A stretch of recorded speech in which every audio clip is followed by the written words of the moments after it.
బోండోమ అనే వ్యక్తి వీళ్ళందరూ చెప్తున్నారు మేము ఎప్పుడు ఈ 4.5 ఏళ్ళు ఎప్పుడు కూడా చూడలేదని చెప్పని. ఇక్కడ చాలా మంది అదే చెప్తున్నారు. ఇక్కడ బోండోమ అనే వ్యక్తి ఎలక్షన్స్కి వచ్చే వ్యక్తి తప్ప ఈ ఎలక్షన్స్ లోపు కనపడ్డు అని చెప్పని.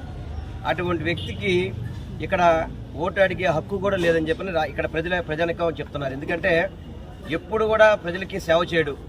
కోవిడ్ కష్టకాలంలో కూడా కనీసం ఏ ఒక్క ప్రజానికానికి సహాయం చేసిన పరిస్థితి లేదు.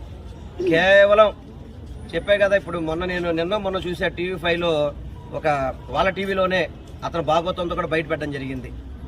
దానికి బోండోమ సమాధానం చెప్పాలి. బాబు, TV5 మీదే కదా, మేమేదైతే ఆరోపణలు చెప్తున్నామో ఆరోపణలన్నీ TV5లో వచ్చినవే కదా, మరి అది మీ TV5 మీకు మీ సొంత ఛానల్ కదా, దాంట్లోనే నీ భాగవతం బయటకు వచ్చిందంటే నువ్వు భూ కబ్జాదారుడు కాదా అవునా నువ్వు సమాధానం చెప్పాలి.